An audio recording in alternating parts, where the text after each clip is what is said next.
Christmas always begins with this simple gift, with lights in the dark. They light up the night and the cold, the heart and the soul. In Jackson Hole, Wyoming, they light up a winter that is always white and a season full of wonder.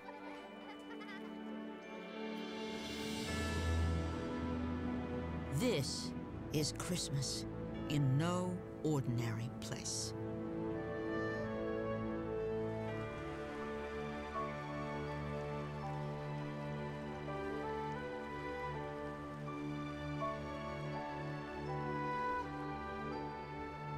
December dawns cold and clear in the valley of Jackson Hole.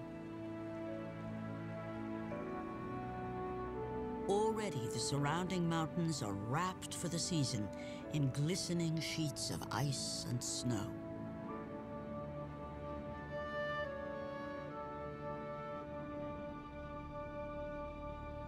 Elk are gathering on their winter range, and not a moment too soon. The cold has come early.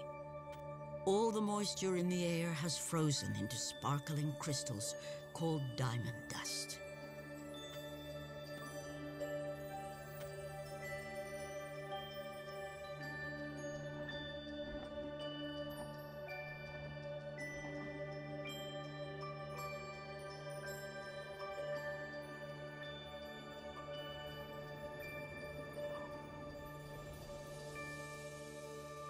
Up in Yellowstone, 100 miles to the north, an icy fog settles in Lamar Valley.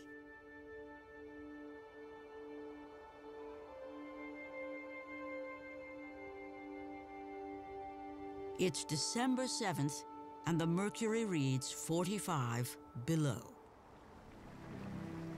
But the waters of Mammoth Hot Springs are over 100 degrees. As the warm mist meets the bright, cold air, it sugarcoats every twig within reach with layer upon layer of frost.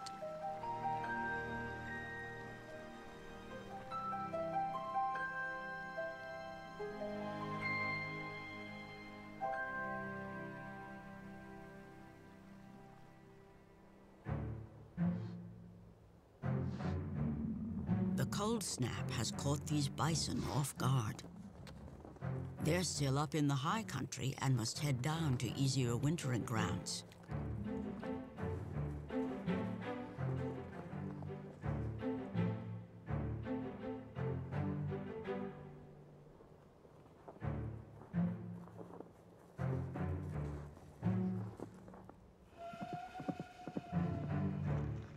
All across Yellowstone, animals travel the roads to save energy. And as the temperature drops, the crunch of snow rises to a rubbery squeak.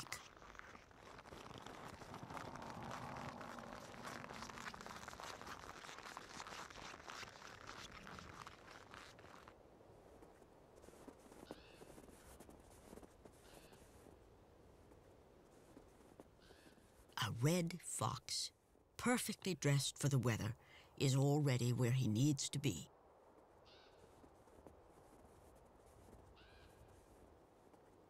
Just beneath the snow, insulated from low temperatures and high winds, is a vast network of tunnels, the winter quarters of mice and voles. The fox cannot see the mice under their white blanket, but he can hear them.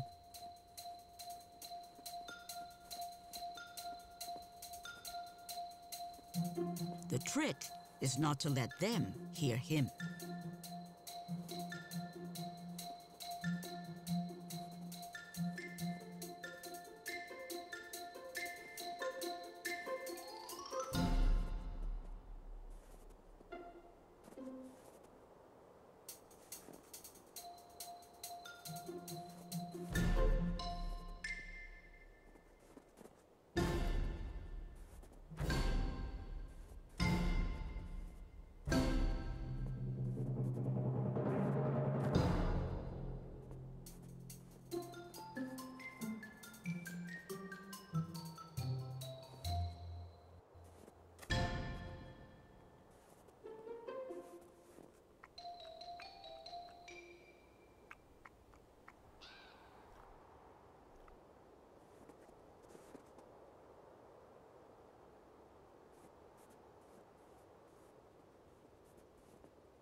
Winter reshapes the landscape by reshaping water.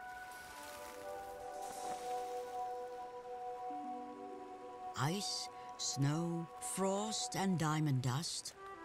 It's all water in winter's grip.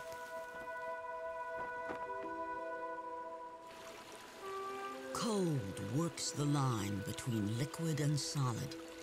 Molecules of water captured by the cold are stopped in their tracks. A river must keep on the move or be claimed by ice. This precarious edge is the favorite spot of the dipper.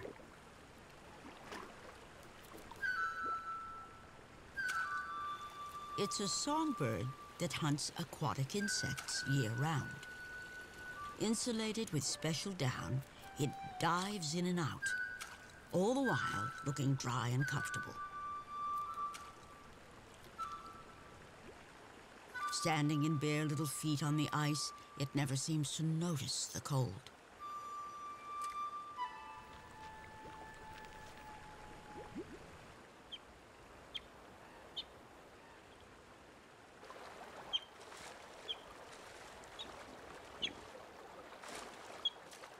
An otter family appears to have found a lost youngster, whose frantic calls carry up and down the river. Somehow he's been injured and is favoring his left front foot.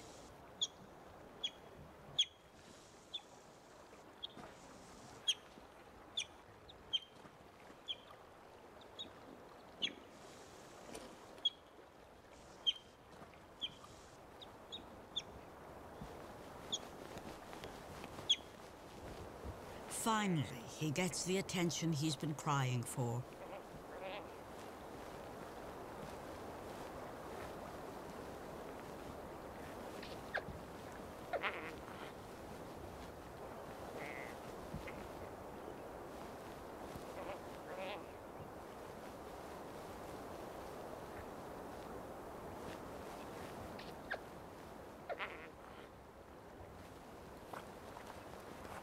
The family soon heads off again, but the youngster doesn't follow.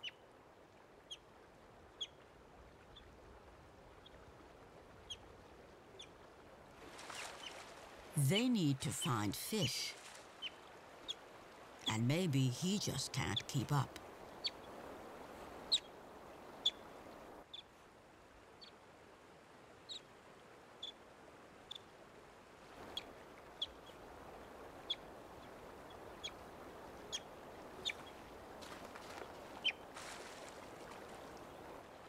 When he finally enters the river, he heads in the wrong direction, swimming farther and farther from his family.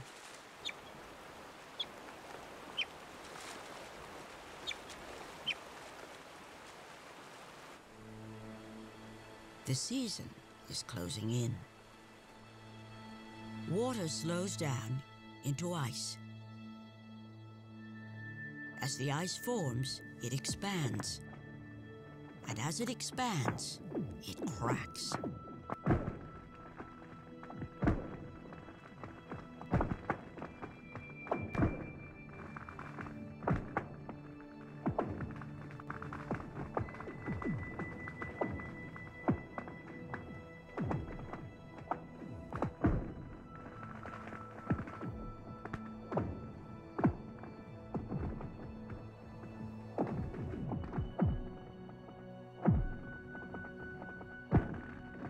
When conditions are just right, the percussion of cracking ice ricochets off the mountains.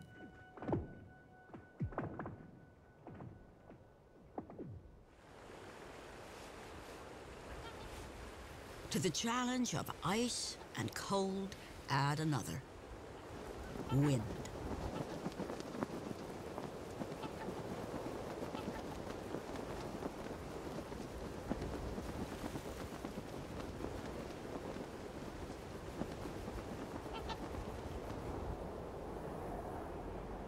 Winter is a time of limitation, of testing, of hunger.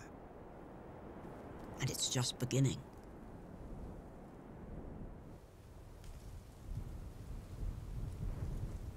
Elk nibble the last dry twigs, but there is little nourishment.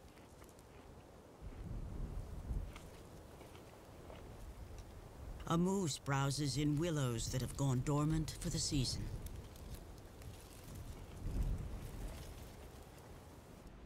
Bison retreat to the warmest spots in Yellowstone, close by the thermals.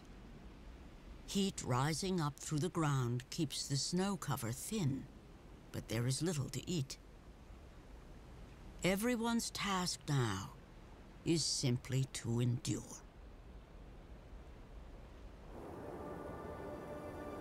Yet high in the fiercest peaks, there's a small retreat that winter will never reach. The den of a grizzly bear. The bear is not asleep. Since November, she's been in a state of hibernation. Her heart beats a third of its normal rate. She breathes less than twice a minute. She won't eat or drink for up to 5 months. She won't urinate or defecate. She'll recycle her own waste into protein, losing weight yet building muscle, all while barely moving. Safe from cold and hunger, she has mastered the winter wilderness. A human can make no such claim, and yet be drawn to winter in Yellowstone all the same. The first account of wintering alone here came from a legendary explorer and trapper named John Coulter.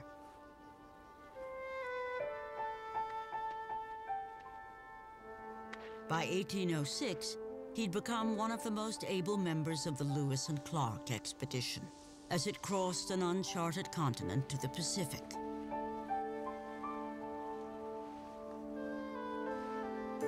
For 3 years, he'd endured every adventure and hardship. Hunting, starving, meeting new tribes, confronting grizzly bears.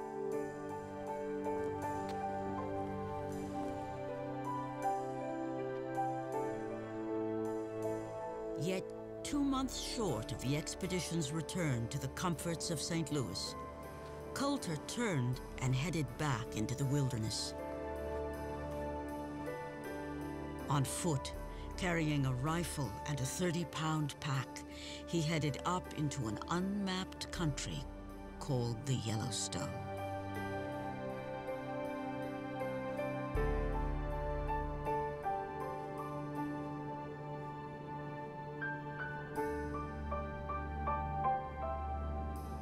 There was no national park back then, no state of Wyoming, just fierce, wild country no American had ever seen.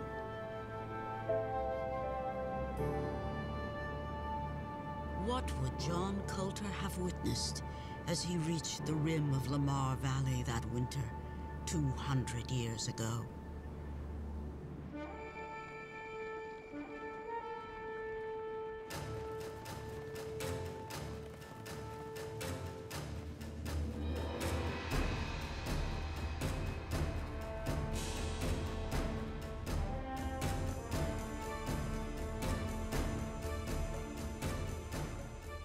Like winter itself, wolves test a herd of bull elk.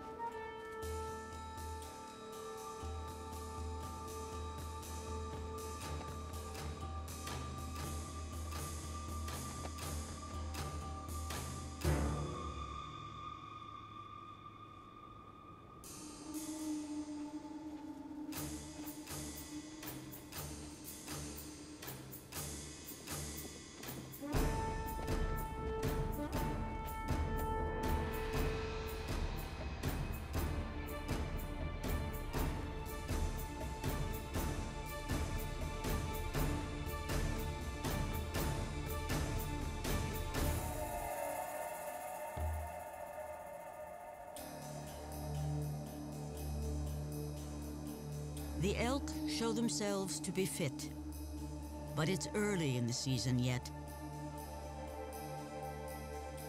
The wolves of Lamar will have to wait.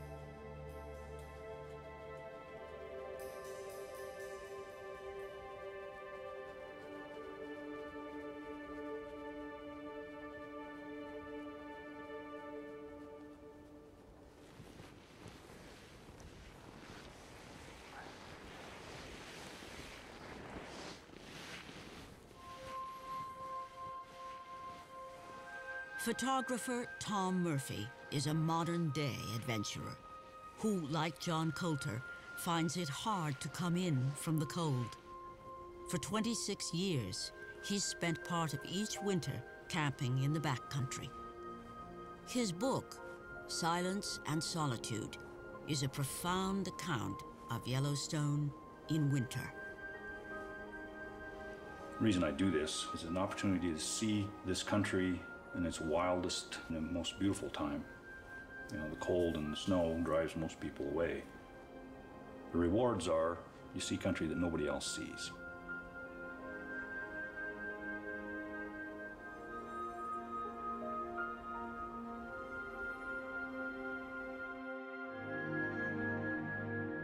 Best photographs, there's been times that I felt I could smell the air.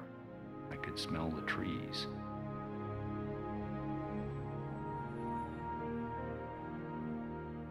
If I can bring people these kind of images, then they can feel that they're there.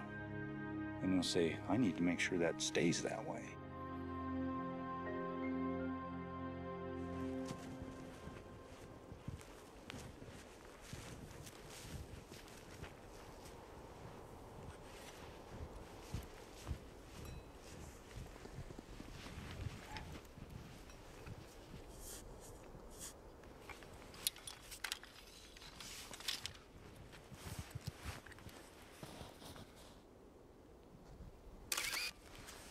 Right here, this early morning light with this fog drifting around from the thermals.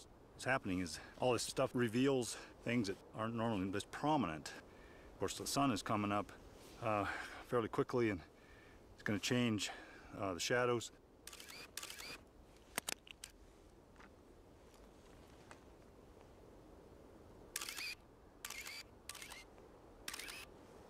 I need to sort of maximize my time, so I end up kind of frantic here. Shooting like this, things all of a sudden pop into sight. Right now, all of a sudden this tree just softened up and came out of the fog. Now it's gone again. Again, the steam has moved in, obscured a bunch of other stuff, made this one tree stand out even better. A wonderful bank of clouds behind it. In some ways, steam is what Yellowstone is all about. Its extraordinary geology is what inspired the creation of the park.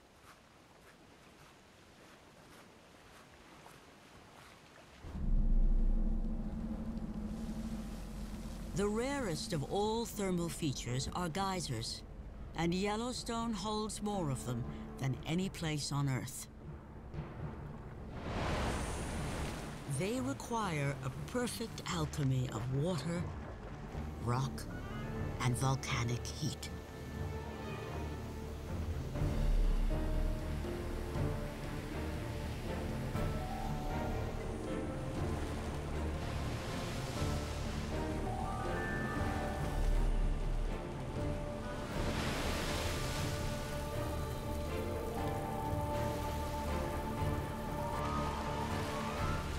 Much of Yellowstone sits inside a giant caldera, the remains of an ancient and colossal volcano. More than 300 geysers erupt here still, as the enormous forces so close to the surface blow off a little steam.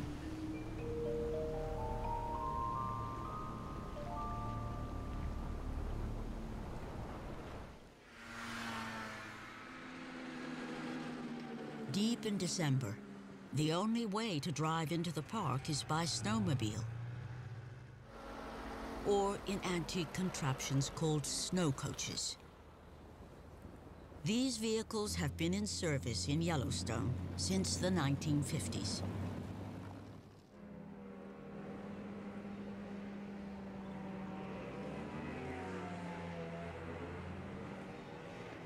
By nightfall, the Snow Lodge at Old Faithful beckons with lights and warmth, a safe haven with a good meal and a comfortable bed.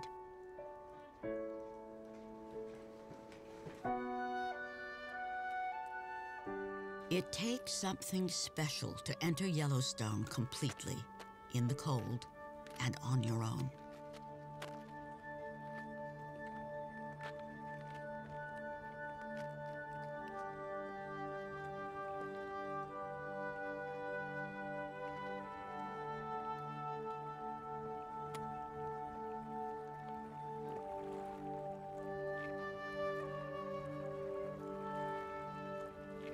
The days are short in December, and Tom Murphy must make camp before dark. In the pack on his back, he's carrying all the comforts he thinks he needs. Travel in the backcountry of Yellowstone in the wintertime takes a lot of stuff. This pack runs generally 70, for me, runs between 70 and 80 pounds.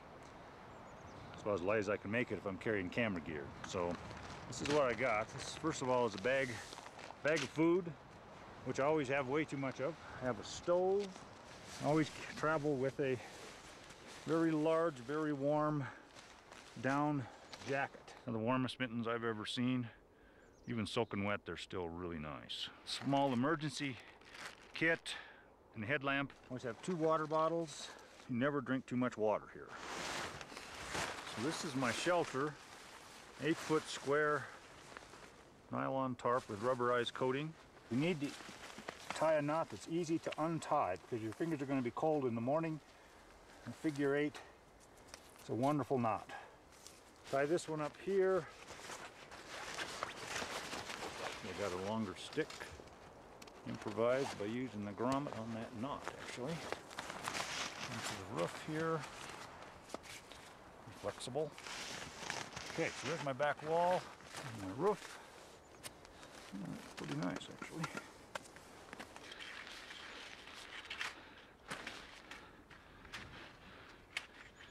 Okay, it's a 3-pound down sleeping bag here, which is theoretically rated to 20 below zero.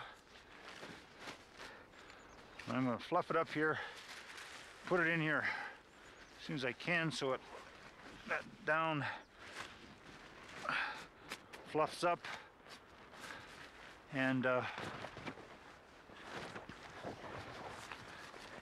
is warm as soon as possible, and that's pretty much it.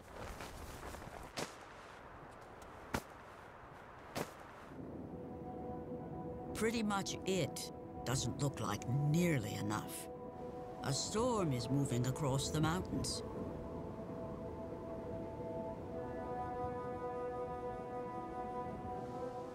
Tom is in for a bumpy night.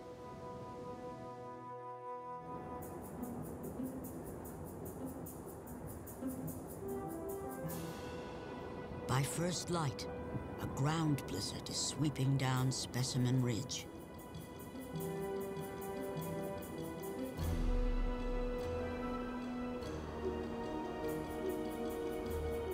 Winds blowing 50 miles per hour whip the snow into a frenzy.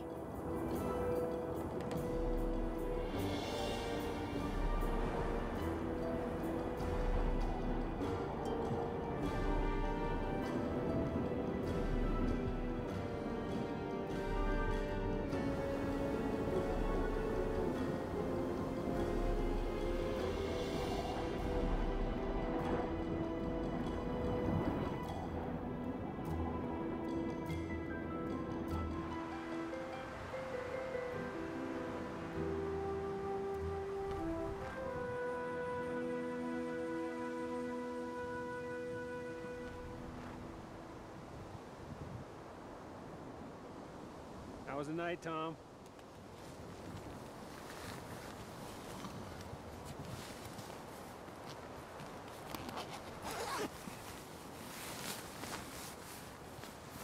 Well, I normally pick a place less wind. The biggest problem I had was this thing flapping all night, keeping me awake. But, it's a little more snow in here than I'm used to. Mostly because it would eddy around right here. See, it looks like a brown blizzard out here. I'm sure this looks like I'm committing suicide, but mostly mental. I don't think I'm all that tougher than most people. It's got a mental idea that, I mean, this snow is flying around here, just water. But I have to think about what I'm doing isn't really all that unusual. You think of 200 years ago, almost 200 years ago, when John Coulter went across this park.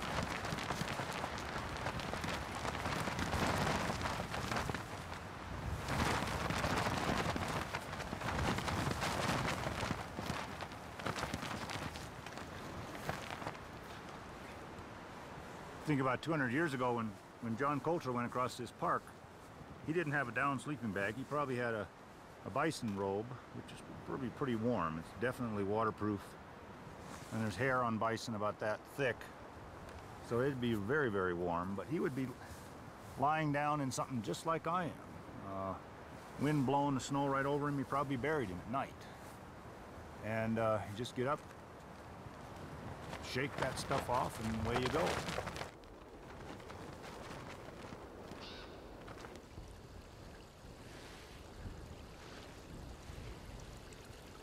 It's out on the land that Tom truly becomes part of Yellowstone's winter world.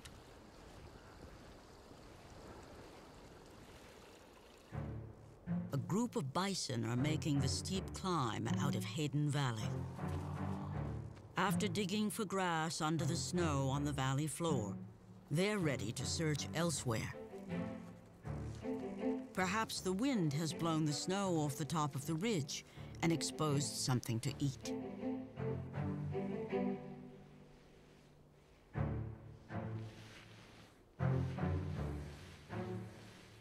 Perhaps not. The lead bison is all but stuck.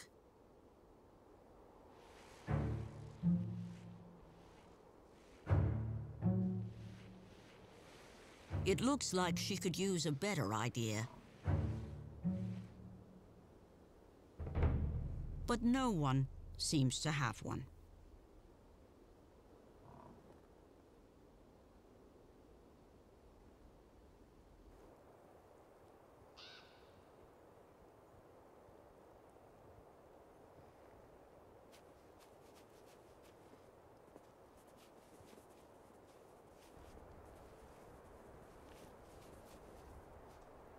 The fox, too, is out hunting for something to eat.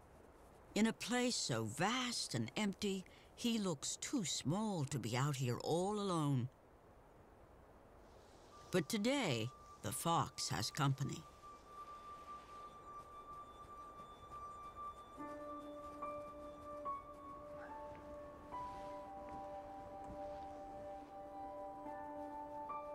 The fox can't seem to believe his eyes and races down to confirm this strange sighting.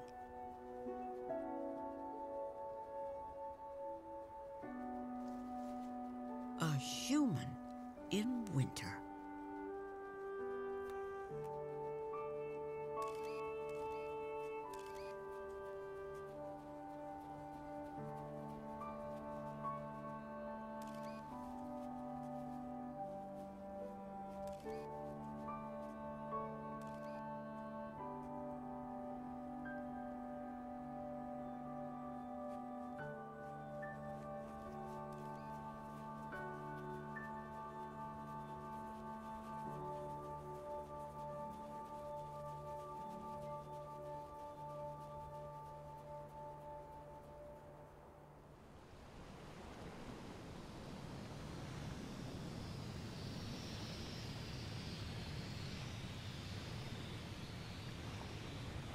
In the Upper Geyser Basin, Old Faithful erupts on schedule. Winter has no effect on its deep internal cycle. But the surface world has been feeling the season, the tilting of the north away from the sun. December 21st, and Yellowstone smoke signals rise to an early sunset. It's the shortest day of the year.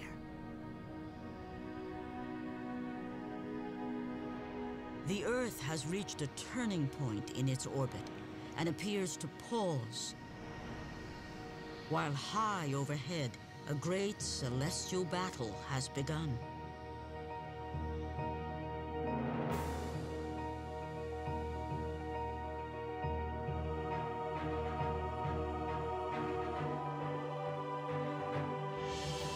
Every year, the tug of war is the same. Day versus night. Sun versus moon. Light versus dark.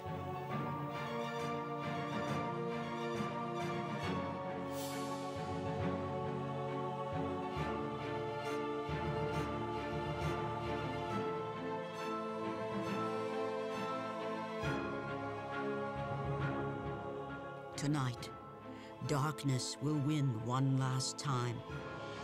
Tonight is the winter solstice, the longest night of the year.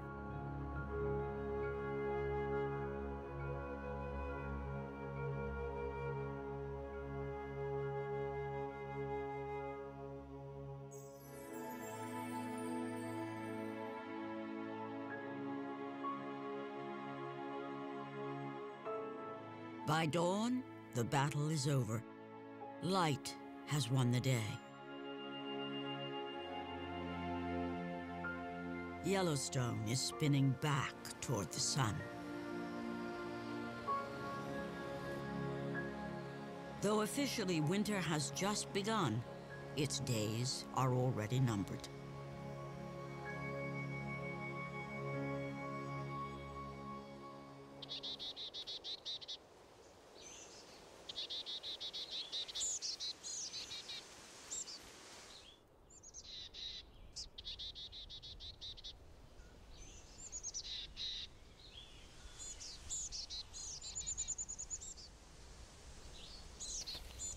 The fox is trying to sleep in, but it's no use. The neighbors are celebrating the dawn.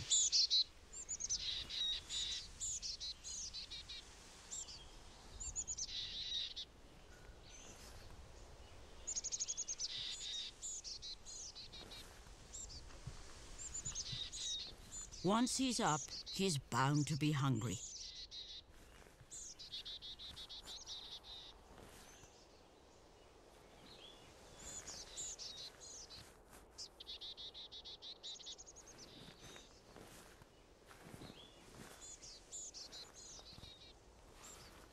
But there's no breakfast hiding under the snow.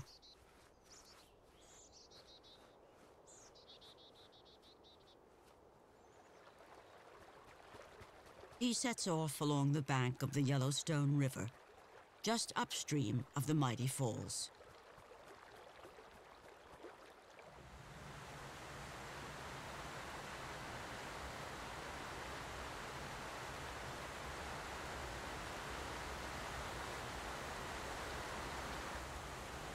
In the shadow of the falls, a lone otter is finishing a fish.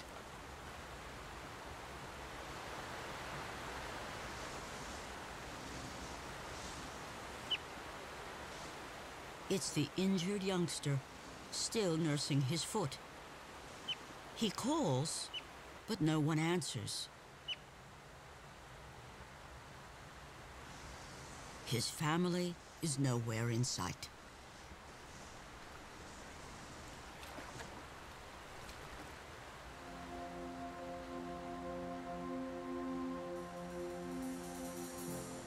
Another small figure has been watching.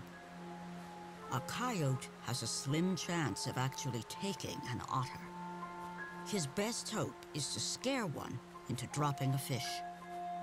At this time of year, his finest meals come from someone else's table. No otter, no fish. The coyote must move on.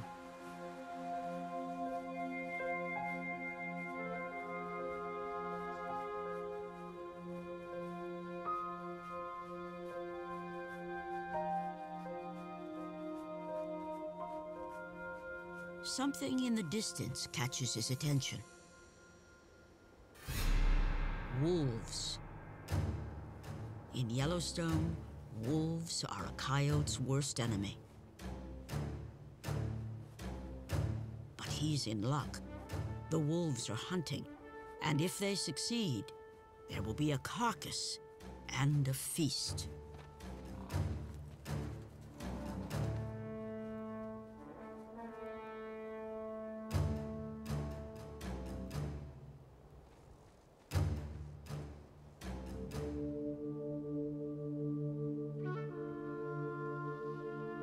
From half a mile away, the coyote follows every move.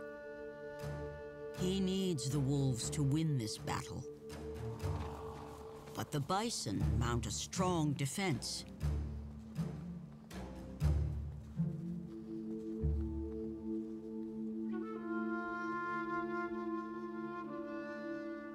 All the coyote can do is watch and wait.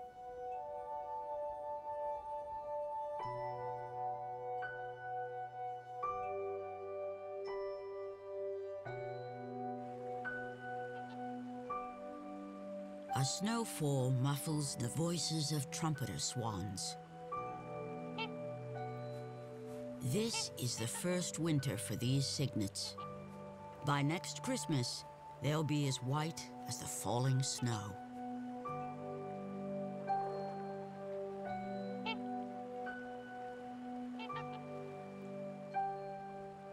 A stillness settles over everything.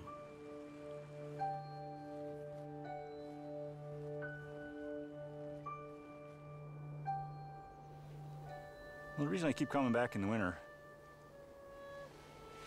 it's an opportunity to come out and see this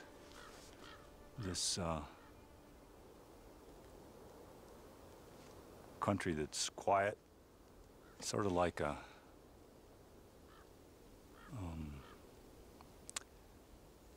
it's my church, it's my cathedral. It's what I like here. I can get a sense of what happens when life is left alone.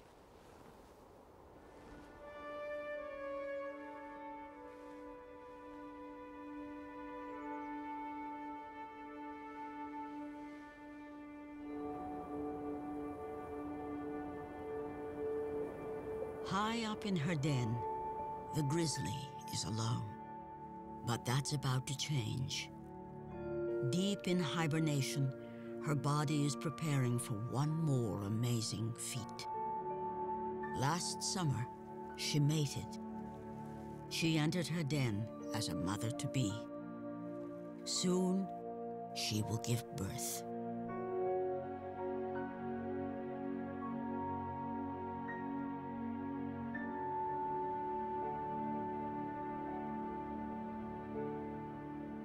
A quiet darkness winds its way through the forests of Yellowstone. And it's in this cold winter darkness that the lights of Christmas burn so bright.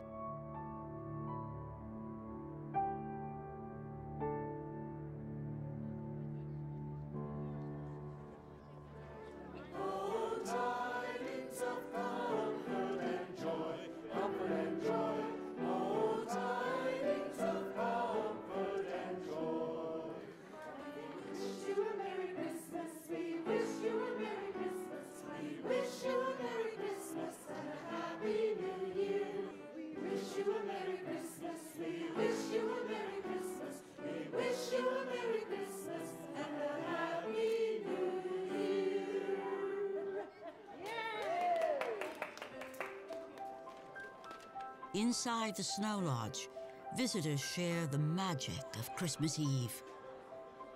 But this year, they've left their homes and much of the 21st century far behind.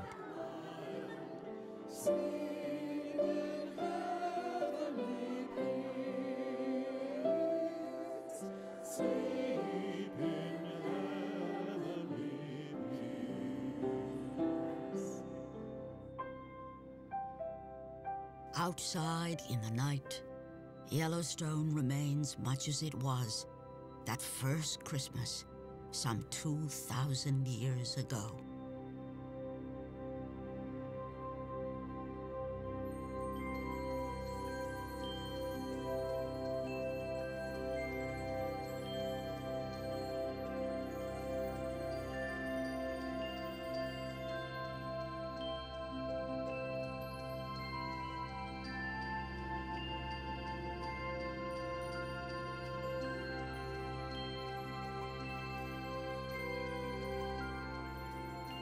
Christmas Day sparkles in the cold.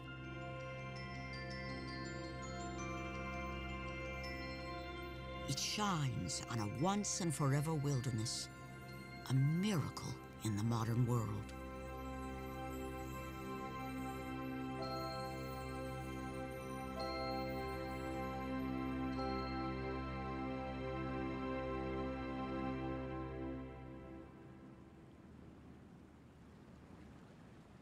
The fox is up early this morning. A hawk has already been hunting.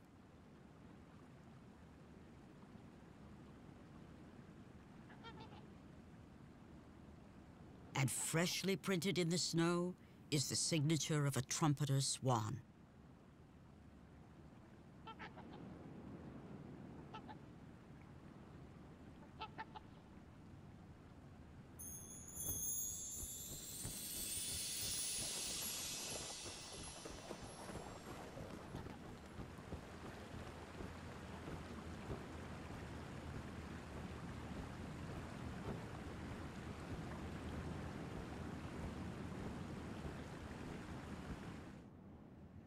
Devoted visitors gather early in Lamar Valley.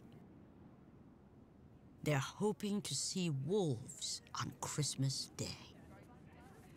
I'm just really hooked on wolves. I think they're great-looking animals. When you are wolf watching and you're not seeing any wolves, you're seeing bald eagles, golden eagles, peregrine falcons, coyotes, badgers. Everybody else is here, and you always get to see something. Mm-hmm. And if you're not even seeing animals, look how gorgeous it is. You know, just the scenery alone. Here comes an... Look, Trips. something moving in. We got a dog. Hold on, something's coming in. What is it, a coyote? No, it's No, it's a wolf. We got a wolf. We have a wolf. Oh my. All righty. All right. Well, see, that's what it's all about. that moment. There he is, in black. Nice.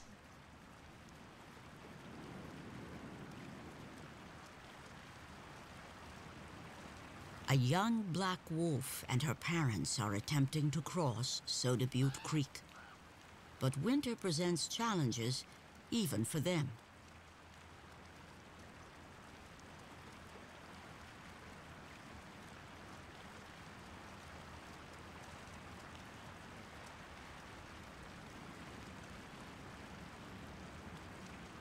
They are wise to be cautious.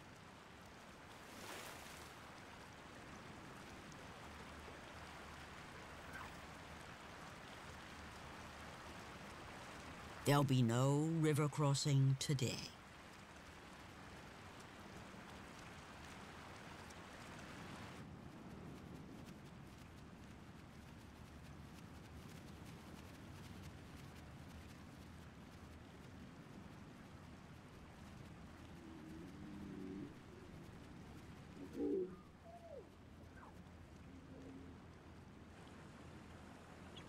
Down along the Yellowstone River, the otter family has come together.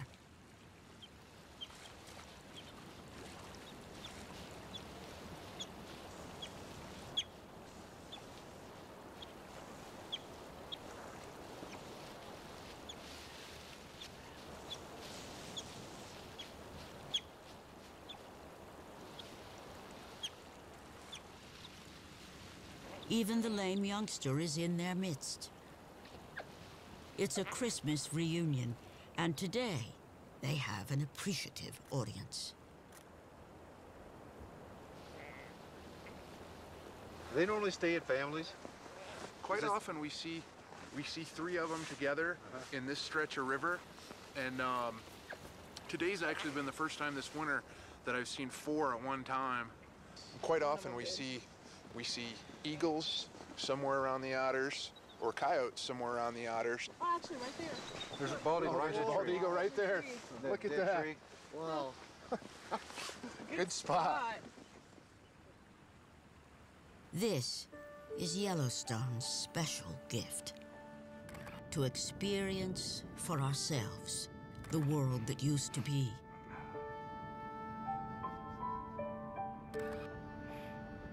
To enter the same fierce, wild place John Coulter did 200 years ago. And still find it so alive.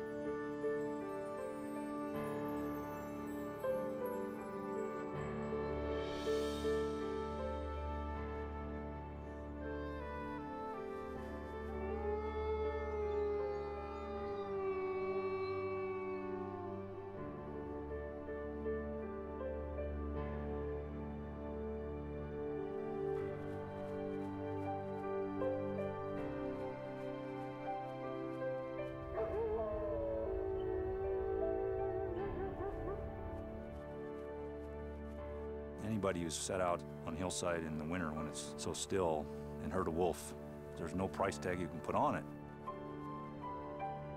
They'd empty their pockets to hear it again.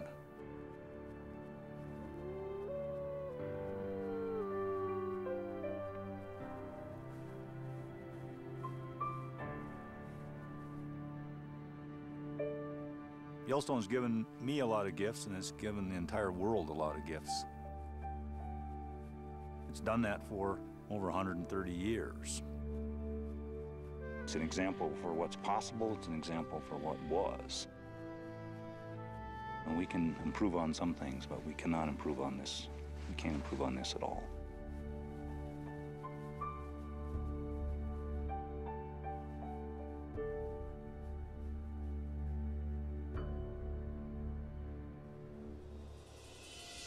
Just outside the park, time picks up its usual pace.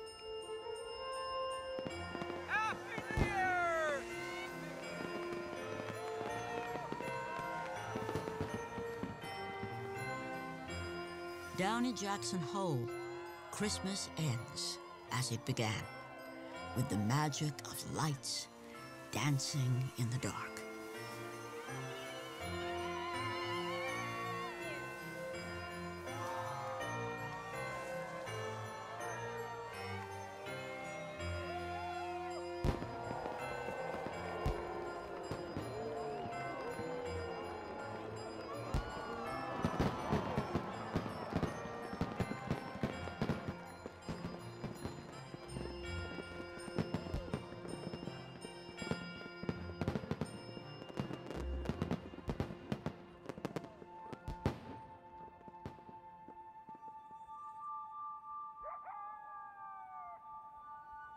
New Year's Eve welcomes in the future. A future in Yellowstone full of the promise of the past. 2 little grizzly bears have been born into the new year. Only 4 pounds each. They're tiny next to their 400-pound mother. She is still in hibernation, but the cubs are busy playing.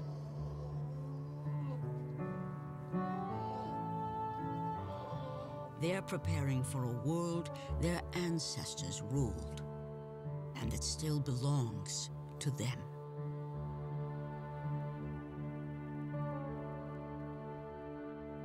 In spring, when they're ready,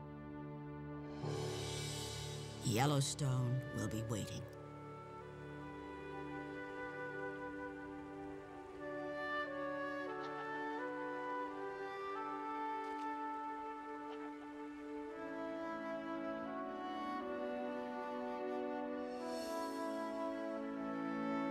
And white and shining like a beacon, it will be waiting for us as well, to celebrate the wilderness next Christmas.